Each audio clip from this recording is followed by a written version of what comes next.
రాష్ట్ర కూటమి ప్రభుత్వం లేబర్ డిపార్ట్మెంట్ మరియు వివిధ కార్మిక సంఘాల ఆధ్వర్యంలో అంతర్జాతీయ కార్మిక దినోత్సవాన్ని పురస్కరించుకొని విశిష్ట సేవలందించిన కార్మికులకు శ్రమశక్తి అవార్డులు ప్రకటించడం హర్షణీయమని టీఎన్టీయూసీ రాష్ట్ర ఉపాధ్యక్షుడు జోన్ 2 ఇన్ఛార్జ్ సబ్బతి ఫణీశ్వరరావు పేర్కొన్నారు. కాకినాడ జిల్లా తెలుగుదేశం పార్టీ కార్యాలయంలో ఏర్పాటు చేసిన మీడియా సమావేశంలో సబ్బతి మాట్లాడుతూ ఈ నెల 20వ తేదీన విజయవాడలో తుమ్మలపల్లి క్షేత్రంలో శ్రమశక్తి అవార్డుల పంపిణీ కార్యక్రమం నిర్వహించడం జరుగుతుందన్నారు. కాకినాడ జిల్లా నుండి కాకినాడ రూరల్కు చెందిన మల్లవరపు రమణమ్మ, కోనసీమ జిల్లా కొత్తపేట నియోజకవర్గం నుండి కార్మిక నేత బండారు సూర్యనారాయణమూర్తి, తూర్పుగోదావరి జిల్లా రాజానగరం నియోజకవర్గం నుండి దాసరి శ్రీనివాసరావులకు అవార్డులు కార్మిక శాఖ మంత్రి చేతుల మీదుగా అందజేయడం జరుగుతుందన్నారు.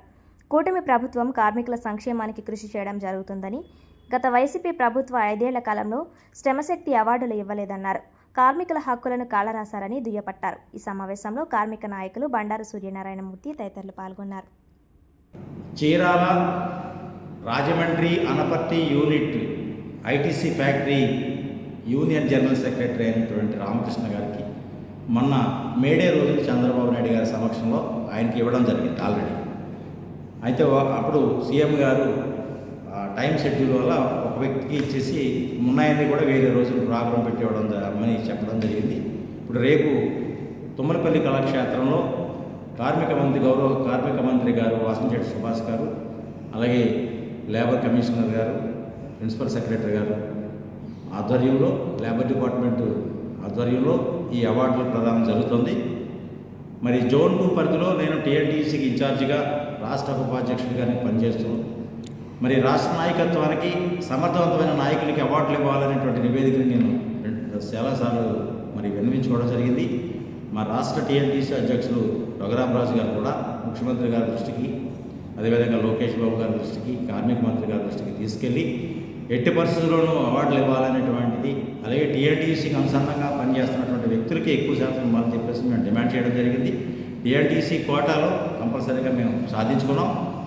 అయితే ఈ సందర్భంలో మీకు అందరికీ మీ ద్వారాగా ఈ రాష్ట్ర కార్మిక నాయకులకి, కార్మికులకి చెప్పదలుచున్నది ఏంటంటే, గతంలో ఆంధ్రప్రదేశ్ రాష్ట్రంలో 2019, 2024 మధ్యకాలంలో వైఎస్ జగన్మోహన్ రెడ్డి వైఎస్ఆర్ ప్రభుత్వం ఉన్నప్పుడు కనీసం ఆ 5 ఏళ్లలో ఒక్క కార్మిక నాయకుడితో మాట్లాడిన సందర్భం లేదు, ఒక కార్మికుడిని గౌరవించిన సందర్భం లేదు, ఒక కార్మిక సంక్షేమం అమలు చేసిన సందర్భం లేదు.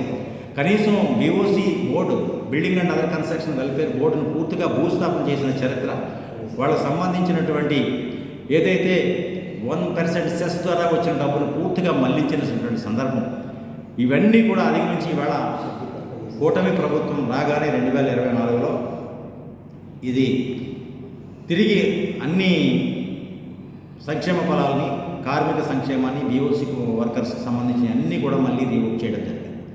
దాంట్లో భాగంగానే మేము చెప్తా ఉన్నాం, ఇది తెలుగుదేశం ప్రభుత్వం అంటే కార్మిక ప్రభుత్వం, కార్మిక పక్షపాత ప్రభుత్వం. అదేవిధంగా తెలుగుదేశం పార్టీ అజెండా కూడా కార్మిక అజెండా, తెలుగుదేశం జెండా కార్మిక జెండా. అందుచేత కార్మికులారా ఆలోచన చేయండి, మీకోసం పనిచేసే తెలుగుదేశం ప్రభుత్వం, కూటమి ప్రభుత్వం వైపు రండి. మీ సమస్యలు పరిష్కరించడానికి టీఎన్టీసీ ముందు వరుసలో ఉంటుంది.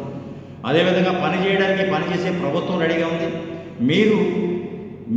మిమ్మల్ని చందాల రూపంలో మీ దగ్గర నుంచి వసూళ్లు చేసి మీ వసూళ్ల ద్వారాగా బ్రతికే పరిస్థితులు ఈ టీఎన్టీసీలో నాయకత్వానికి లేదు. దయచేసి మీరు అర్థం చేసుకుని, మీకు సమస్య పరిష్కారమా మేము చేయగలుగుతాం, సమస్య అలాగే ఉండాలా మీరు అక్కడే ఉండండి.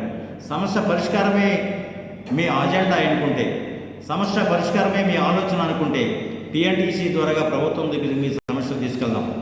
పట్టుకున్న అజెండా మాకు ముఖ్యం కాదు, పరిష్కారం అజెండా మాది కీలకం టీఎన్టీసీ అని చెప్పేసి ఈ ద్వారాగా మేము చెప్తూ, ఈ ఉమ్మడి తూర్పుగోదావరి జిల్లాలో కాకినాడ జిల్లా నుంచి DRDA మెప్మా డిపార్ట్మెంట్కి అనుసంధానంగా పనిచేస్తున్న VOS వర్కర్స్ యూనియన్ జిల్లా అధ్యక్షురాలు మల్లవరపు రమణమ్మ గారికి అవార్డు రావడం జరిగింది. అదేవిధంగా డాక్టర్ బిఆర్ అంబేద్కర్ కోనసీమ జిల్లా టీఎన్టీసీ రాష్ట్ర అధికార ప్రతినిధి అనార్కట్ సెక్టర్ యూనియన్ ఏదైతే బిల్డింగ్ వర్కర్స్ ఒలుపుదింపు కార్మికుల సమస్యలపైన సుదీర్ఘంగా పోరాటం చేసి వాళ్ళ సమస్యల్ని ప్రభుత్వం తీసుకెళ్ళినటువంటి నిస్వార్థ కార్మిక నాయకుడు బండారు సూర్యనారాయణమూర్తి గారికి అవార్డు రావడం జరిగింది.